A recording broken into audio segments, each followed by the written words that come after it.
Thank you all. Thank you so much for the kind introduction. Yes, so I was very happy when I was again invited for this year, for this event. I remember very fondly about my experiences of interacting with this audience in 2020. And it was very a good learning experience for me, the interactions and discussions with all of you. This time, I was very interested to take up a topic or a subject which is so much required at this period of time in the human history, where we are seeing the resurgence of a lot of emotions which are overloaded and may not be positively contributing to the progress of society, such as all the negative emotions, if you can list them. The spread of hatred is so much now amongst us that we have lost track of how we can be humane again. And that's why I was very much interested to talk about compassion. And also because I'm a life skills facilitator, I have been conducting workshops on many of these life skills. One among them, I'm very much interested in inculcating these, facilitating. I don't say teaching at all, because there is nothing called teaching. It's all about learning. I mean, not to say in particular about teaching profession. Me being a teacher, I'm saying this, just about the concept of teaching. So when we facilitate this, because I come from healthcare sciences field, for patient care, compassion becomes extremely important. And usually we use the term empathy everywhere. And empathy is a very popular terminology which is used, and the emotion which is discussed in many areas of life, not just in healthcare sciences field for doctors, nurses, and all other healthcare specialists. In all other aspects of personal relationships or in society or intercommunal harmony, in all that, we basically all the time we are using the word empathy, and the use of the word compassion is not so much popular. But there is a lot of distinction between these two, and there is a lot of overlap also. So this is, I felt, was very interesting to extrapolate these concepts, which are used basically in the caring profession, onto different concepts in the society, in the functioning of the society, at an individual level, at the family level, at the societal level, and also taking up an even larger worldview of how we can look it up into the entire planet or maybe to the universe, that is having an overlarging reference point of an universe, so that we can care more about everything and everybody.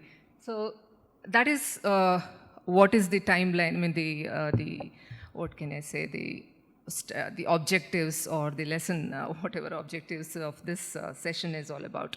So if we stand as human population, as a human species, 100 years from now, 100 year in future, and if we look back at us, how would they look at us?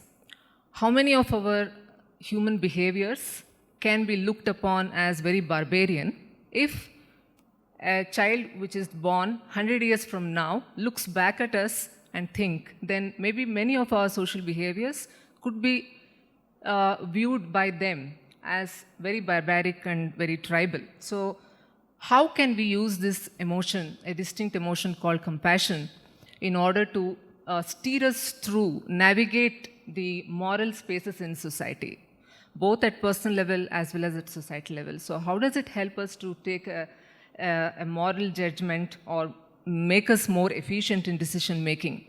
So that is what is very interesting here is, if you just look at our own examples, when we see our loved ones suffer, say for example, my own child is suffering from maybe disease or an accident or whatever it is, as parents, we feel a lot of pain and we go through the suffering of that child.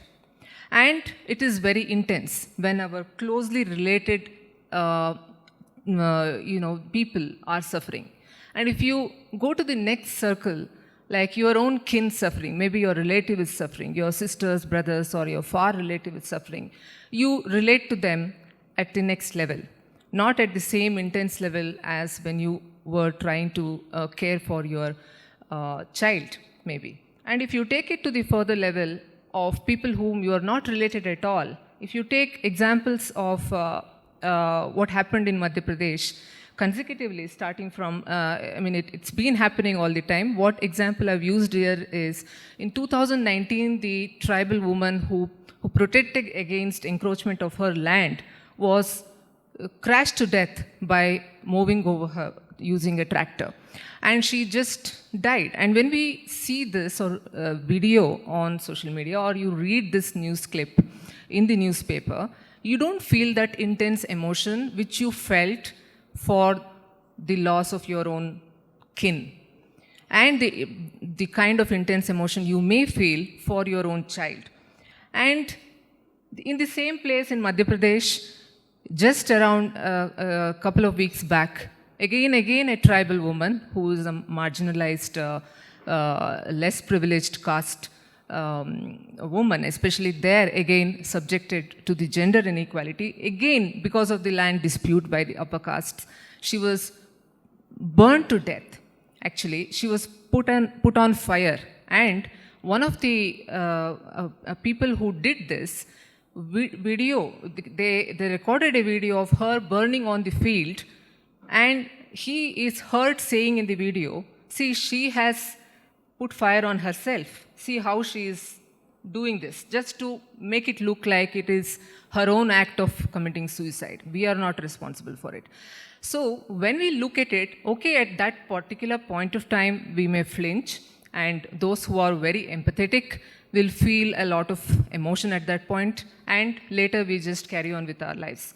So what's happening here is that when pain and suffering is seen at a larger world viewpoint of reference point, then the intensity of our relationship with that entity which is suffering keeps reducing.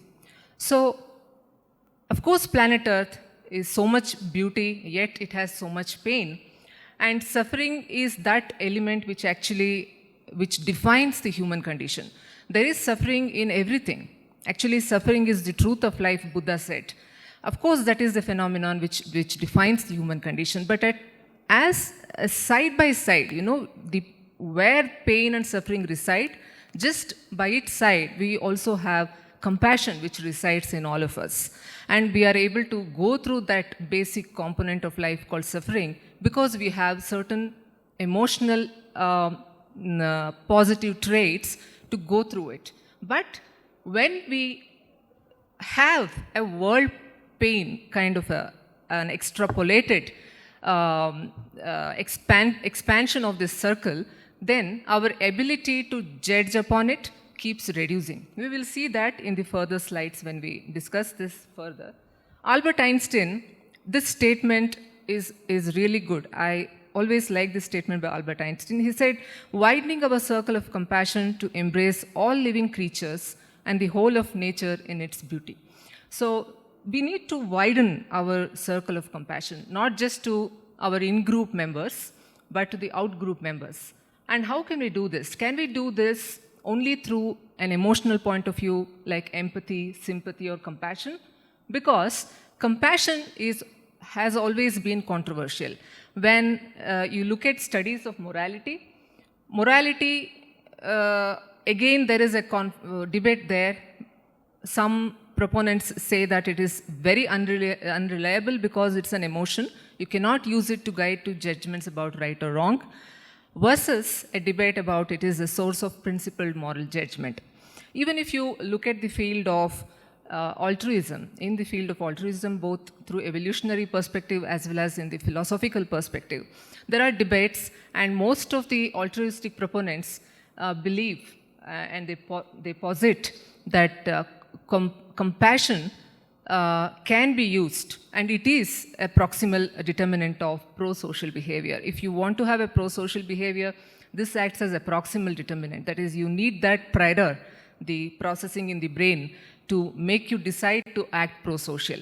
If you take the evolutionary theory, there also the debates are controversial in the sense that compassion and sympathy are products of evolutionary process as Darwin proposed it, versus that it's a tendency which is too costly for the self. That is, you can't show compassion so easily. There are many costs involved when you want to show compassion to those who are especially not your kin. So that is why it is not a very straightforward emotion, and we cannot just look at it only from emotional point of view. That is why we should know what is compassion, and I'm greatly influenced by the work of Paul Bloom, a psychologist and philosopher who has worked on this emotion not just as a feeling or as an emotional overload on the brain which can mask your judgment, but as a rational component of rationality of human intelligence. So if you just search the traditional emotion taxonomies and research, you will find that the word compassion or the concept compassion is used to describe the first one very commonly attributed as empathy. That is, vicarious experience of another's distress. Also, we find that it is explained as a blend of sadness and love, or as a subtype or a variant of love. But compassion is not a mixture of any of those, but we can look at it as a distinctive emotion. Also, as Paul Bloom proposes it, let us take the rational compassion into our gambit to use it for the betterment of the society. So the very common accepted definition of compassion, first proposed by Lazarus and later by Nussbaum, was this: that is, the feeling that arises in witnessing another's suffering and that motivates a subsequent desire to help. What distinguishes compassion from all other related emotions like sympathy, empathy, is the desire to help. When we are empathizing with other people, we may not have a desire to help them. We are just experiencing their suffering. But if you get the motivation and you actually go ahead and put it into action, that is when it becomes empathy. So that is how empathy is different from compassion. So all of this family of responses, which are other-focused than self-focused, these are the other-oriented states. So you can put all these feelings and emotions there, like sympathy, empathy, compassion, tenderness, love, kindness, all of this. Let us have a very clear distinction between the commonly used terminologies in day-to-day life. When we say sympathy, sympathy is just an emotional reaction that involves the feeling of concern. For example, when we say, I'm sorry, when we hear somebody share with us their suffering, if we just say, I'm really sorry about it, that's very shameful. We are just showing our concern in the form of a response, in the form of a reaction to what the other is undergoing. That's all. It stops there.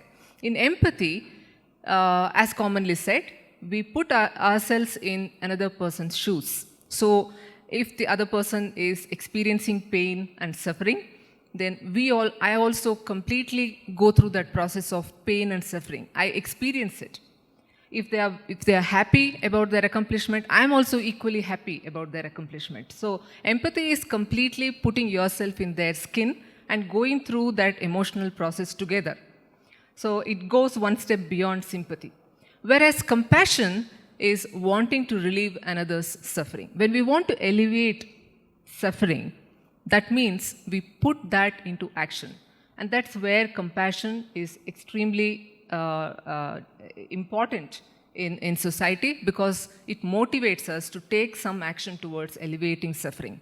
So when we see this distinction, we want to go a little more further into how empathy, in its popular sense, cannot be used as an emotion to steer us towards moral judgment. Because the science and rationality which can guide us are proposed by, as I was telling, Paul Bloom. He wrote a book called Against Empathy.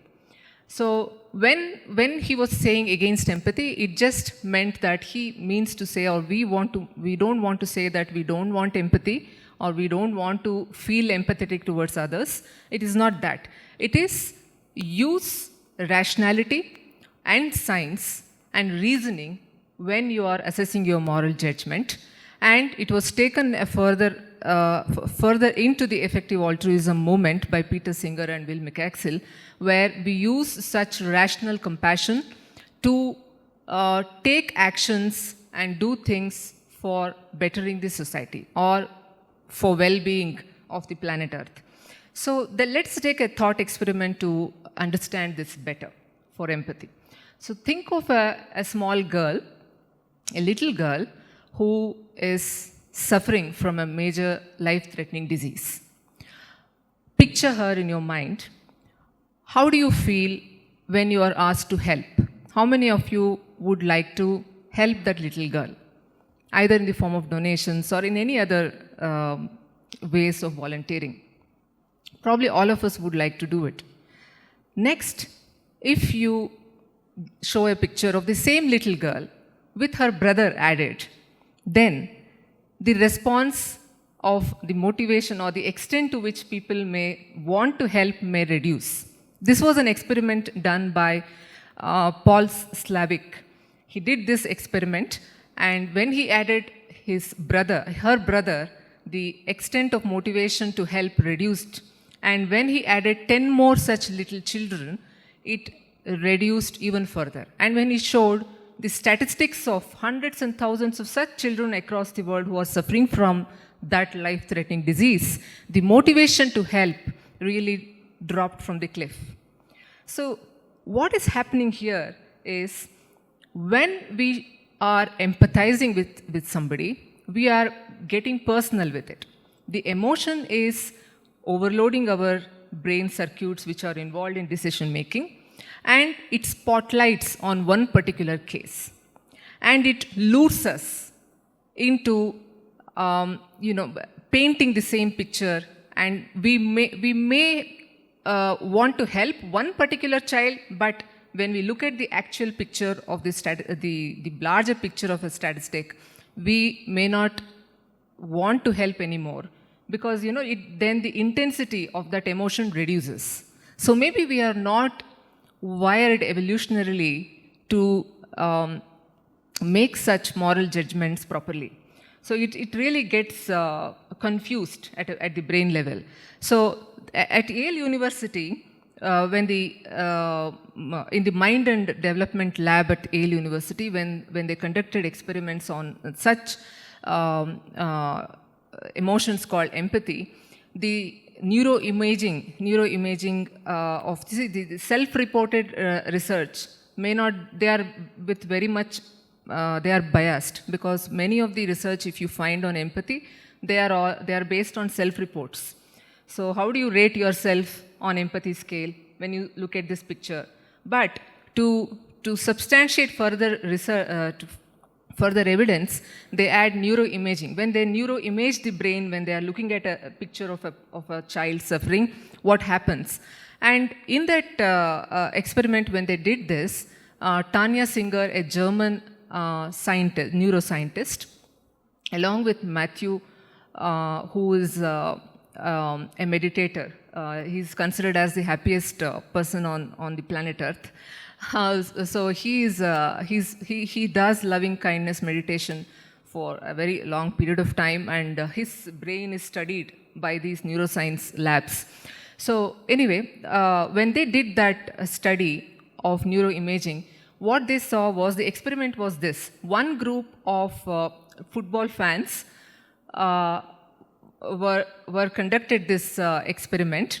When they saw their football team win over, they were rejoicing, and the circuits for empathy lighted up. And when they saw their football team being beaten by the opposite football, the circuits of the empathy lights up even further, because they associate themselves with their team. Though the other team is also football playing team only. So the football as a sport, you are a fan of football sport, but in that you are empathetic only to your club of football. And when your players in your team started beating the opposite players in their team, your pleasure circuits were very bright. That means we were enjoying our players beating up the opposite players. So empathy made it even more powerful for you to enjoy that pleasure. So you're actually enjoying beating up others.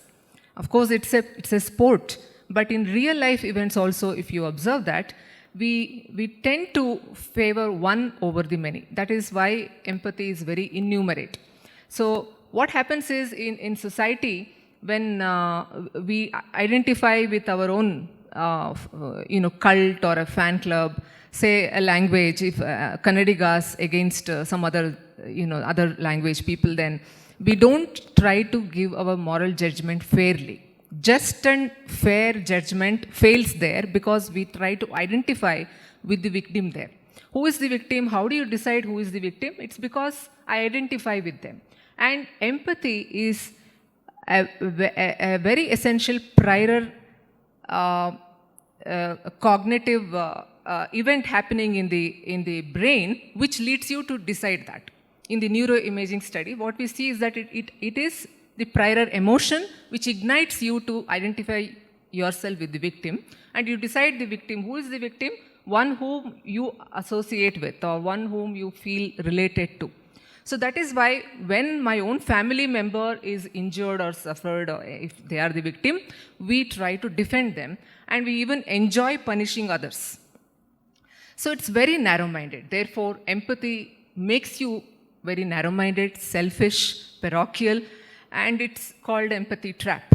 So it also leads to burnout because too much of emotion, empathy fatigue, we say. So Adam Smith, even before Darwin, had said this. When we see one man oppressed or injured by another, the sympathy which we feel with the distress of the sufferer seems to serve only to animate our fellow feeling with his resentment against the offender. We are rejoiced to see him attack his adversary in his turn, and we are eager and ready to assist him actually. So if you can extrapolate this to the communal conflicts which happen, it's so easy to now understand why this happens so much, because we don't want to think who is right, who is wrong there. We just want to see that whom I felt empathized with, if he or she is wronged, I just have to assist him or her in punitive judgments about the offenders. So as I was discussing the same thing about the laboratory evidence, we become more violent and we become more punitive when we are strongly empathetically attached with somebody whom we think we are. So many examples: caste and religious violence. Why intercaste marriages are so difficult even today? Because why our parents and family do not accept another person to marry your daughter or son?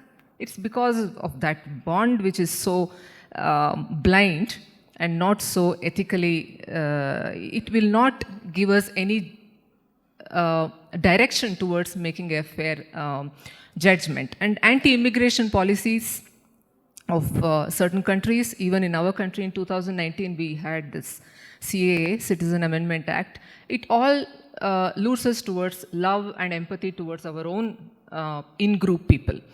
And decision to wage war, see in Iraq and Syria, when politicians use a single story to put it in front of the population. You take a single story of a sufferer and paint that, you generalize it to the entire community. Here also we see that if a Muslim community person commits a crime, we paint it as to the entire community. Because single stories are very powerful to lure the human mind to ignite that empathy towards that group of the victim. So you get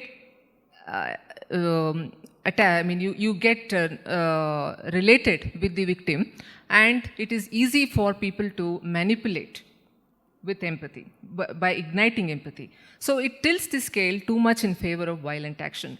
So honor killings also, to the extent where the love marriages or arranged marriages, if it goes out of your group, it can even lead to honor killings. Rape, like a punitive measure to punish a community, a woman is targeted using rape. So this kind of a cognitive empathy, which is a form of human intelligence, is used by highly empathetic people who are very good in manipulating others. Because once you are a very good empathic person, you have the capacity to experience the feelings of the other person better than the average empathic person. So if you're very good at it, you know what others are going through. When they are happy, when they are sad, what is their negative or the fault points, limitations, what are their strong points. So you are very good at it. So you can become extremely good at manipulating others. So the best example is Adolf Hitler. It's not empathy in that popular sense, I'm saying. When it is used as a human intelligence in its cognitive level, empathy can actually take us away from rational outlook. So even authors do that. The novels on which cinemas are based on, like Kashmir Files, all that. You villainize another religious community through stories, poems. So this is happening at the cognitive level, and some of us are very good at using it to our advantage. So we should be very careful about when we talk about empathy at a larger societal level. But if we say that, then can empathy be any good then? Does it not have any value at all? Of course it has. It's the source of pleasure for all of us.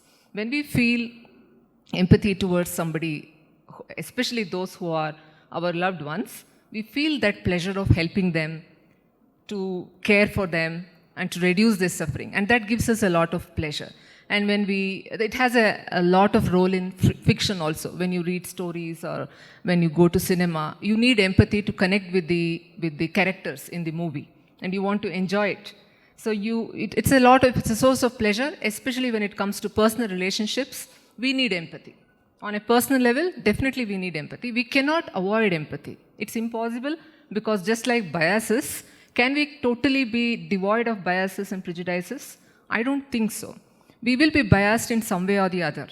We won't be able to avoid it. But what we can do is be mindful of our biases. We should acknowledge that I might be influenced by this bias at all points of time. Same thing we can apply to empathy as well. So we have to be mindful about what we are and how and where, in which sphere we can use it to the best. So it is, of course, a source of pleasure, and you can't get away with it. There is another emotion which we all feel. It's called pity. This is also other focused only. But usually, when do we feel pity? It is when we are showing it to something who are considered lesser than yourself. So, best example is when you see a child beggar, you just feel pity about them. It's like you feel superior to them. A concern for somebody who is considered inferior to the self. That's when we show pity. But we know child begging, if we encourage, we are actually encouraging a bigger mafia which runs this business of begging. Love also is extremely closely related with compassion, but compassion, sympathy, or empathy cannot be mixed with love. They are very, very distinct. So Darwin showed this very beautifully in his illustration. He said the all-important emotion of sympathy, when Darwin in those times used sympathy, we can now take it as empathy or compassion as well. The all-important emotion of sympathy is distinct from that of love. A mother may passionately love her sleeping and passive infant, but she can hardly at such times be said to feel sympathy for it. So that's a very easy way to see the distinction between what is love and what is compassion or sympathy. So there is a distinction between these two. So what we understand is compassion can be best described as something which involves loving kindness, using reason, rationality, and altruism. Altruism is opposite of selfishness or self-centeredness. It is the desire to help each other, to cooperate with each other, to collaborate for the betterment of society. That is altruism. So compassion is a very good tool when used with reason and rationality, and that's what it differentiates it from empathy, where you actually take a step to act on it. So these are the 5 stages of compassion. If you just go through these stages, the first one is recognizing the suffering. And many of the members of the human population may fail at the first step itself. If you don't have the capacity to recognize the suffering, usually this happens with the outer group members. With our inner group members, it's easy to recognize suffering. So that is the first step. Once we recognize suffering, the second step is to understand the universality of suffering in human experience. That's very essential. It's not just with your child or with my child, a child of my friend, okay, with a child of mine, yes, but it is same with all the children in this planet Earth. It is universal. When we get that bigger picture, then we can detach ourselves with the emotional overload and think objectively.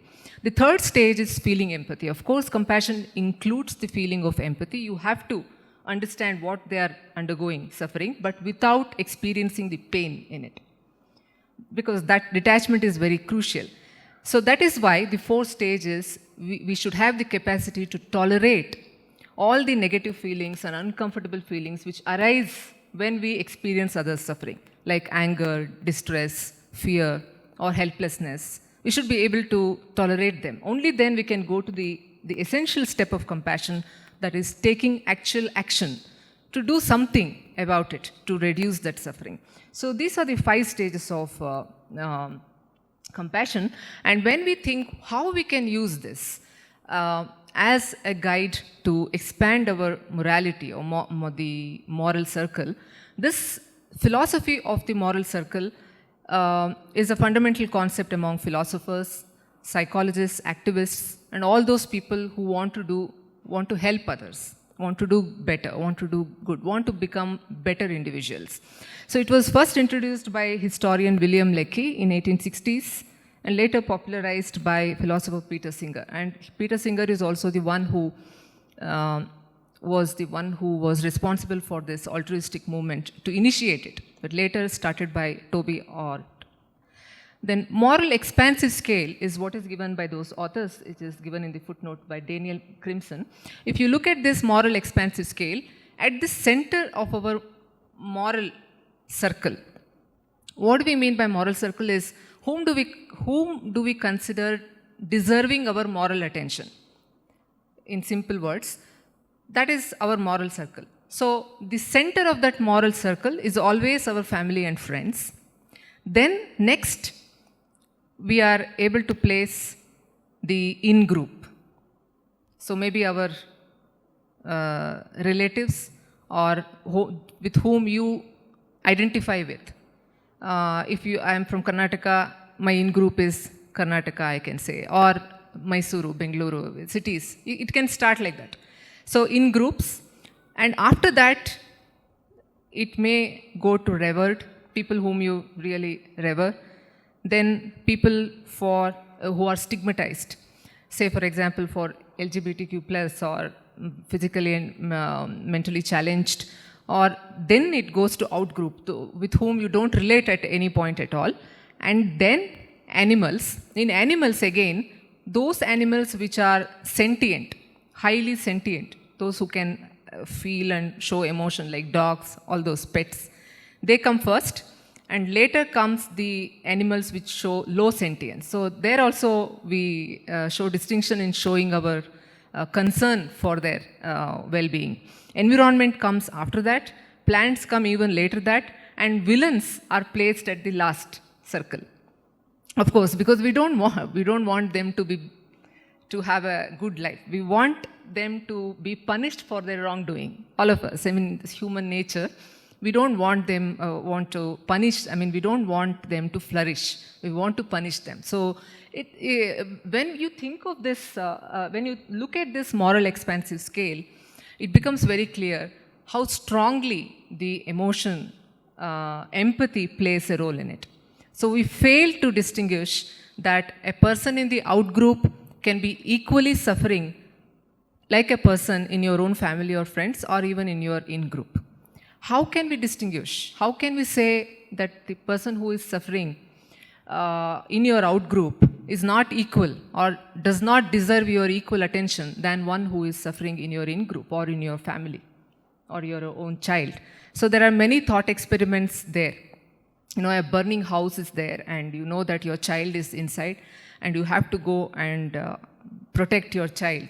So you're ready to go in because you're ready to sacrifice yourself because your child is getting killed there. So you go in there, but once you go in there, you'll see, first you'll encounter the child of your close friend. Then what will you do? Will you protect her to safety and then look for your child, or you will just move past her? What do we do? It's a very difficult scenario, isn't it? We don't want to waste even a second before we find our child. We may just move past my own close friend's child, whom I know from childhood. I mean, from both are born maybe on the same year. But I may bypass her because my empathy makes me take this stand of moral judgment that my child is more important, deserves more attention than my best friend's child. Replace that best friend's child with thousands of children who are dying of malnutrition in our own country or in sub-Saharan African countries. How are they different from my own child? So we are all evolutionarily not so good at coming to moral judgments. When we invest on entertainment for our own children, that much money might be very useful for saving lives in some other underprivileged parts of our own country or elsewhere. Again, our country, their country also, this is how we associate ourselves. We empathize more with our country than other country. Actually, when all of them deserve the same attention and action from us. But it's a very difficult thing to come about, and it's very controversial also. See, affective experiences, when the previous speakers were talking about sentiments and emotions, it's all, everything, whatever we discussed, they all revolve around feelings and emotions and sentiments.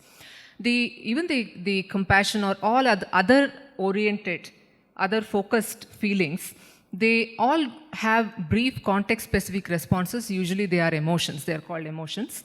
It can also turn into moods or sentiments if they are assumed to be longer lasting than emotions. So one emotion at one episode of a situation or an incident makes you feel empathy, and it lasts longer, it may become a mood or a sentiment, and it can stay for a longer period of time. And they can become emotional traits. So traits can long last also. So that is how, this is one example. In the first example, what we see is individuals from collectivist cultures like China and Japan. Collectivist culture is a culture where there is a high degree of loyalty to your own group. You have a cult like a thing, a family group, and the members are extremely loyal to each other, and they are extremely dependent on each other for resource finding, for needs and other things. So in such collectivist cultures, they tend to help members of their own groups more than Americans do, whereas Americans help people from groups other than their own more than Chinese and Japanese do. This is because American culture is more independent culture. They are more pluralistic in their upbringing or whatever. Independent. There's a lot of difference between China and Japan culture and a country like America. This is one example.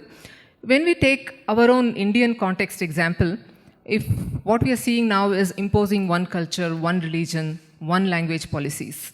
When we do that, right now, a popular Kannada author and activist Devanuru Mahadeva has written a book called RSS Ala Mattu Agala, and it has become extremely popular, and it is even trending in social media.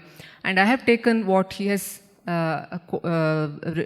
taken the quote from Golwalkar in his book. He has written that, just that I have written it here in English. Hindustan, the Golwalkar said, Hindustan is the land of the Hindus and is the terra firma for the Hindu nation alone to flourish upon. Only Hindus deserve to flourish upon here, in his book called The Bunch of Thoughts. And he rejected the concept of what he called territorial nationalism. He termed our civilized nationalism, guarded by Indian constitution, as territorial nationalism.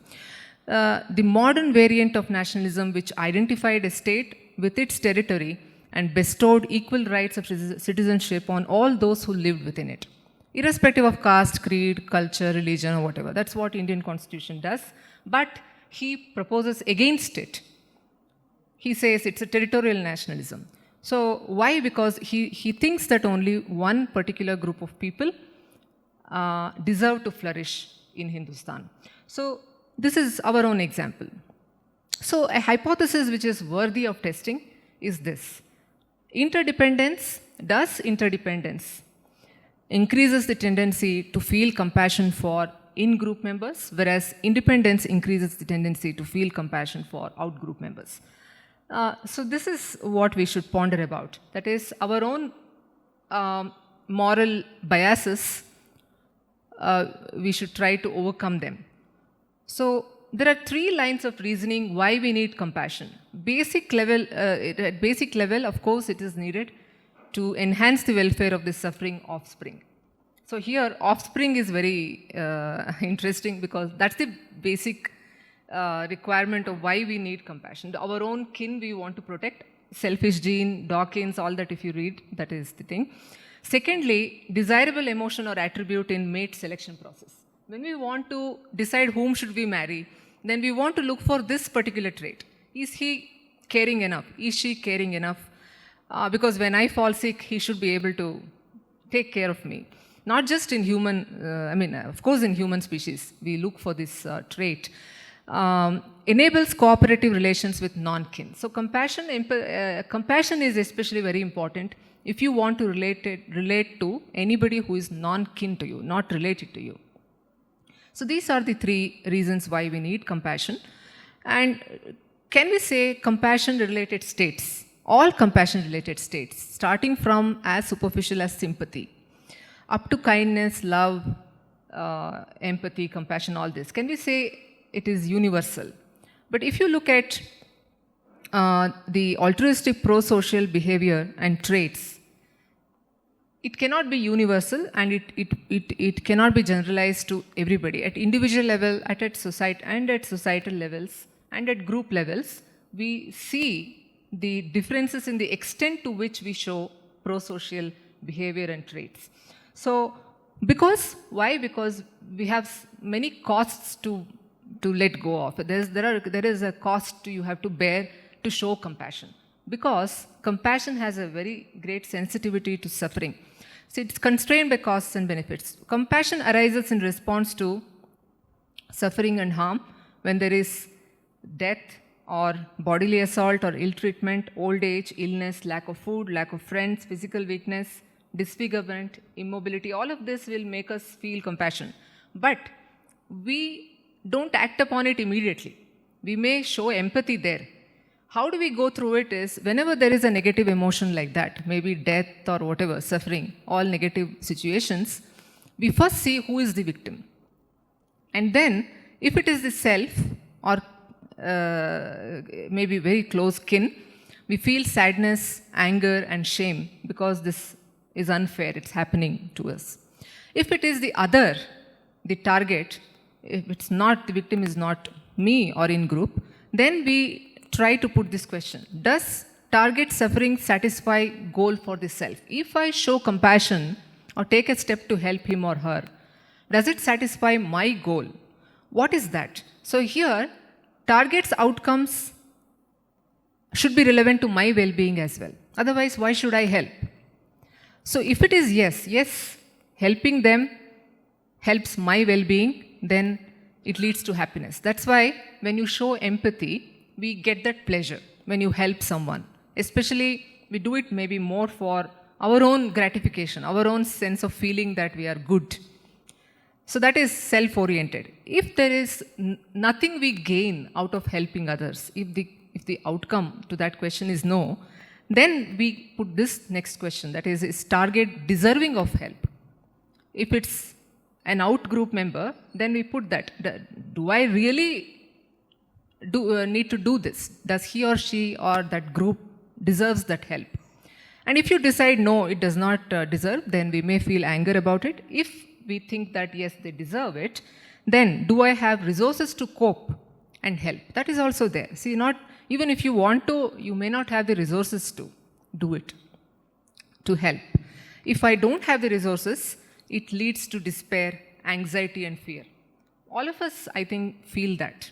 When we feel helpless, we know that it is not fair, and we know we have to help, and we also decide that they deserve to be helped, but you're not able to do anything about it. Maybe it is outside of your circle of influence, whatever, then it leads to despair, anxiety, and fear. These are all the costs which we bear in order to show compassion.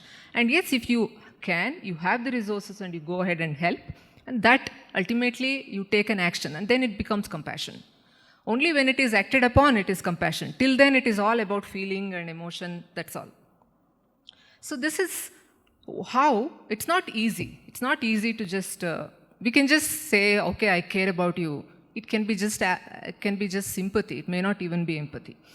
And it also has a lot of sensitivity to benefits. So why? We want to see who is benefit. One is, the first thing is self-relevant individuals. So I've already told you, those who are similar to us, those whom we closely feel emotionally, especially the offspring in particular, and your genetic in general, then we feel that we show compassion better to them.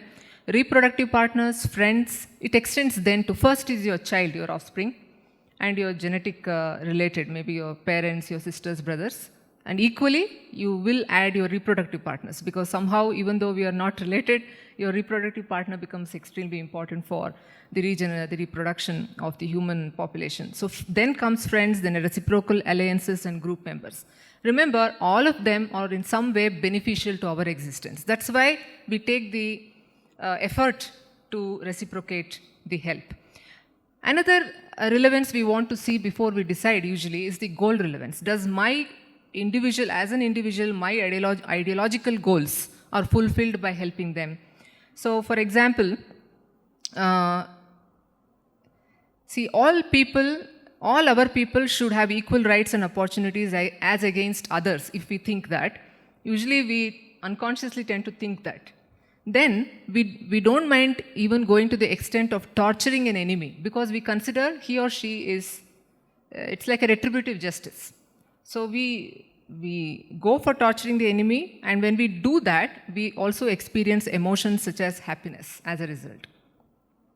So it's a very fine line there. If you don't find the distinction, then it's very easy to jump into hatredness and enjoy it, like what's happening right now in society.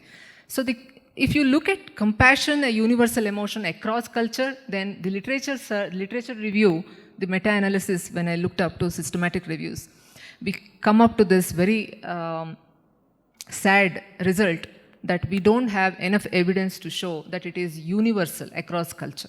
So there's a lot of, this is a basic human emotion or a distinct emotion. Even if you add rational and reason component into it, it should be universal everywhere, irrespective of religion or culture or caste or whatever. But we don't see it uniform. It is not uniform, and there is a lack of evidence in that arena. So how compassion shapes moral judgment and action? It has, and our moral circle has been growing. It has grown a lot, and it will keep growing till the human species exist. Because we have shown that. If you look at the history, women's rights, very recently all of us got rights. Suffragette movement, if you remember, it's not in the very past, it's very recent past only. But we have progressed. Now at least we have women's rights. We have abolished slavery in many countries. We have abolished untouchability. At least legally we have abolished it. Reservation in India is a product of compassion in action, extending compassion to our moral judgment and action. We have that as an affirmative action in public sector. Our entire Indian constitution as a document in itself is a product of using compassion with moral judgment, which is backed by rationality, reason, and altruism.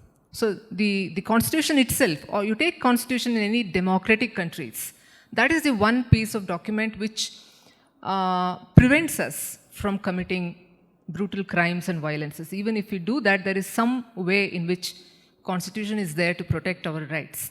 So that we have progressed a lot in our moral circle or in our moral judgments. And of course, we came across Universal Declaration of Human Rights in 1948. When we saw world wars, we realized it. So we have made a little bit of progress, as Janavi was telling, in a snail pace only. As good as technology has evolved in the speed of its evolution is not matched with the speed of evolution of wisdom by humanity. But it is happening. Then later we saw the Declaration of Helsinki, which is a set of ethical principles regarding human experimentation given by World Medical Association. Even today, all of us in healthcare sciences, we follow the rules and ethical principles which are set by Declaration of Helsinki. And as of May of this year, 39 countries have signed in climate emergency declaration. So we have progressed now. See, human rights, only human population, now we have progressed to consider the entire climate. Slowly we are doing it. So we are going towards our associating that everybody, even in the outgroup, not just in the human outgroup, but in the environment, the planet, all the entities which are influenced by our actions, ultimately get included in this circle. And we have gone to this. So now plants, animals, robots. Now robot rights also are discussed in the philosophical circles. Of course, only in the intellectual level.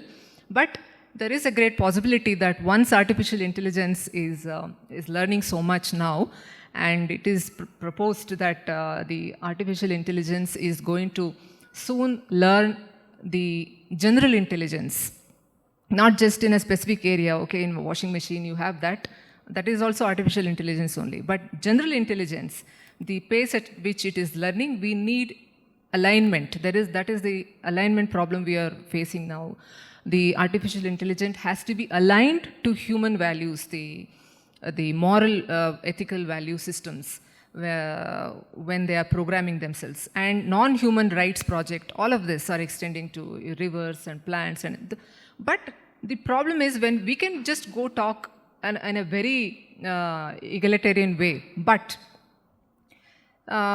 yes, the Peter Singer, in his book, The Expanding Circle in 1981, said this: the only justifiable stopping place for the expansion of altruism is the point at which all whose welfare can be affected by our actions are induced within the circle of altruism. Yes.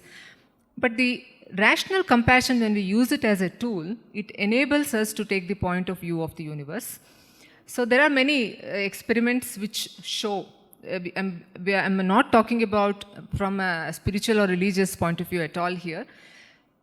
Loving kindness meditation experiments, if I think one which I quoted earlier by the German neuroscientist, Tanya Singer, they conducted those experiments and showed that people who were trained with compassion were detaching themselves from the suffering of other person, but at the same time, they show kindness and they feel pleasure when they show kindness and love towards that person. So in loving kindness meditation, we extend our kindness and love even to our enemies.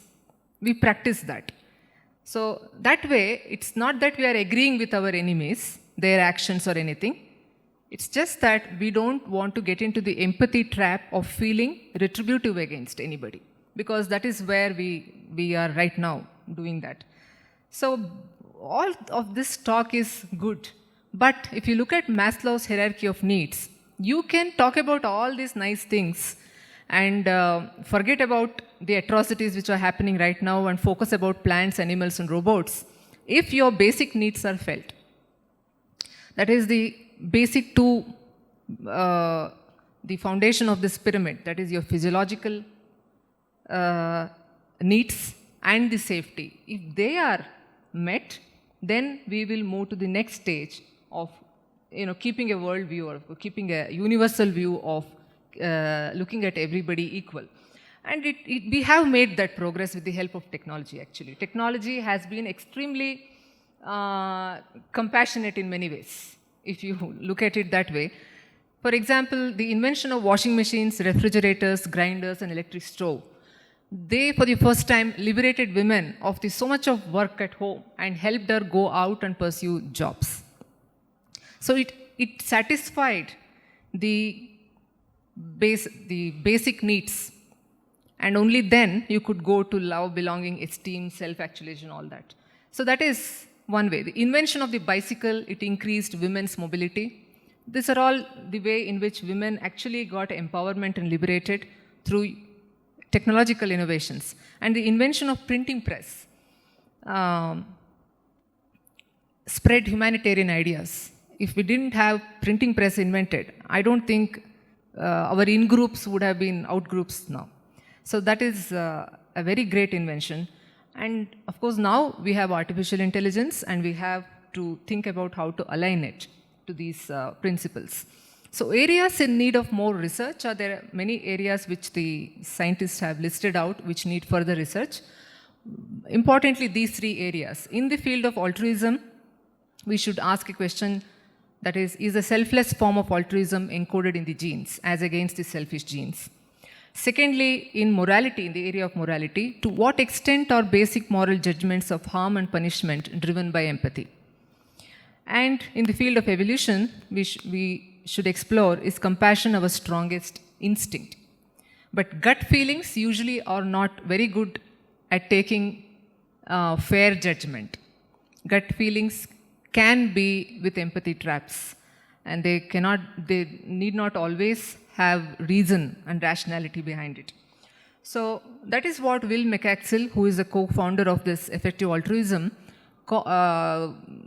is very keen on categorizing a cause called cause X. What he says is that to discover a cause that's one of the most important moral problems of our time, but that we haven't even clearly conceptualized yet. Like for example, Aristotle spoke so well about everything, but he used to keep slaves at home because at that point of time, it was like default having slavery. For such an intellectually evolved person like Aristotle, it didn't occur to him that keeping slaves was inhuman or, it goes against this. It's very tribal. We didn't think like that. So we don't know. Like that, right now, we may have so many of such X things. That's what he calls them, cause X. So we need to actually consciously make an effort to think and see where do we have such factors, which we are actually already following. But if our children after 100 years look back and look at us, how barbaric we may look at. So we have to, this is the time, the philosopher Toby Ord says, this is a very crucial time in the history of humanity, he says, because any mammalian species lives for 1 million years on planet Earth. Any species has to go extinct. We have to go extinct one day. We are not infinite. So Homo erectus before us, it survived for almost 2 million years. So if you think maybe with 80 years of life expectancy now, suppose we have almost like 2 million years, and how old are we as human species? We have been, as Homo sapiens, we have spent around 200,000 years. So that is how long we have been now. So we still have another million years to live. So if you look at the chronology of the mammalian species, then we are still in adolescence, he says. We are 16-year-old adolescent with lots of power and energy, everything, but no wisdom and maturity to act upon. So we are still in that process of evolution where we have lots of untapped energy and everything. That's why the technological innovation is going at such a fast pace. But in the field of wisdom and maturity and this moral action and judgment, we are still at a slow pace, at a very slow pace. This is just like an adolescent phase. We can self-destruct ourselves very easily also at this point of time. So if we don't address climate emergencies, there's many things which are anthropogenic in destroying ourselves, human-made events. So then we can extinct before our time. We can extinct ourselves before our time, or we can take a step and and really, this is the time when we have to save ourselves. If we can pass this phase and become matured adults as Homo sapiens, then there are hundreds and thousands of years ahead to flourish in unimaginable ways of equal and fair and just society. So it keeps extending that way. That is called cause-X. So we have to right now, make that effort in all our spheres, wherever we are working, whichever field we are working, or in our personal front, as a parent, as a sister, as a daughter, as a mother, whichever areas. We have to show that capacity for rational compassion to guide us to make moral judgments and actions. So finally, I would like to end this with this statement by Adam Smith. All the members of human society stand in need of each other's assistance and are likewise exposed to mutual injuries. Where the necessary assistance is reciprocally afforded from love, from gratitude, from friendship and esteem, the society flourishes and is happy. So we all should be, of course, we all aim for it, but it's not an easy and simple process. It includes a multiple complex processes and a lot of introspection. As an individual and as a Homo sapien, as a species, interconnected with other things on the planet Earth. We cannot think of ourselves as isolated entities.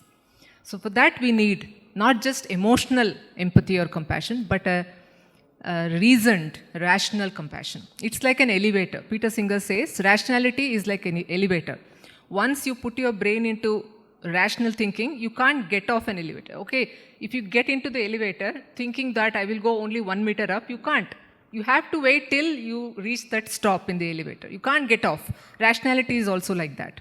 So even compassion has to be looked into that circle of rationality, and science and reason can actually take us to feel more compassionate about people, about things, about plants, planets, everything, right? And also will make us realize how small and silly these issues are which we are fighting for. We should get a larger picture, at least sometimes, though we are trapped unintentionally to empathy traps. Thank you so much, all of you. I would like to thank Anish again for inviting me, and Srijit, especially because throughout, I think 2 weeks he has been following up with me regarding how I am progressing, what I am doing, and all that. So Srijit has been very kind, and Anish and all the team of esSENSE Bengaluru global team for providing this opportunity, and thank you all for your